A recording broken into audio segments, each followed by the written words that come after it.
One nation one election को लोकसभा में अस्वीकार कर लिया गया और इसी के साथ सियासत को हवा देने वाला एक और बड़ा मुद्दा मिल गया है।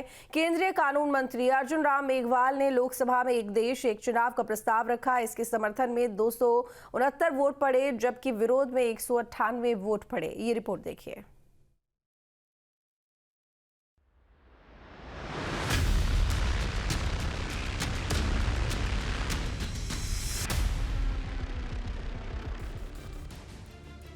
एक देश एक चुनाव, विपक्ष को टेंशन और तनाव। जी हां, लोकसभा में केंद्रीय कानून मंत्री अर्जुन राम मेघवाल ने one nation one election bill का प्रस्ताव रखा।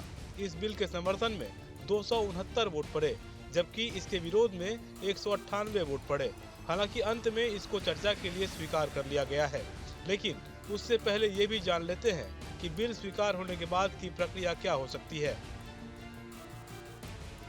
बिल को जेपीसी भेजा जा सकता है। गृह मंत्री अमित शाह ने दिए संकेत। जेपीसी में विस्तार से चर्चा होगी। जेपीसी सभी पक्षों से विस्तार से चर्चा करेगी। जेपीसी बिल पर अपनी रिपोर्ट देगी। जेपीसी रिपोर्ट के बाद दोबारा बिल पेश होगा। बड़ा सवाल ये जरूर है कि आखिर बीजेपी इस बिल को लाने के पीछे क्यों पड़ी हुई है। मतलब इस बिल से क्या बदलाव संभव हो सकते हैं।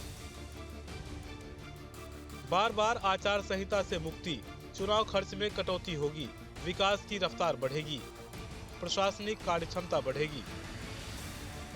अब अगर इस बिल से प्रशासनिक तौर पर इतने मुनाफे दिख रहे हैं, तो विपक्ष को इस बिल से क्या दिक्कत है? क्यों विपक्ष के नेता इस बिल को लागू नहीं होने देना चाहते हैं? क्यों सवालों के घेरे में है प्रस्ताव? विपक्षी दल सिर्फ लोकसभा चुनाव के लिए एकजुट, विधानसभा चुनाव में सभी साथ नहीं होंगे। चुनाव एक साथ होने से विपक्षी एकता टूटेगी। संसद की इमारत से दिन भर वन नेशन वन इलेक्शन के सुर सुनाई देते रहे। जहां एक और बीजेपी के नेता इसकी खूबियां बता रहे थे, तो विपक्षी दल इस बिल की काट में लगे रहे। वन नेशन वन इलेक्शन को लेकर जो लोकसभा में आज संशोधन विधेयक पेश हुआ है, जो जेपीसी को रेफर करने के लिए माननीय मंत्री जी ने कहा है। जेपीसी में सभी पार्टी के वरिष्ठतम लोग रहते हैं, उसमें भी लोकतांत्रिक तरीके से चर्चा होगी। उसके बाद जब सदन में बहस के लिए आएगा तो विस्तार से चर्चा होगी।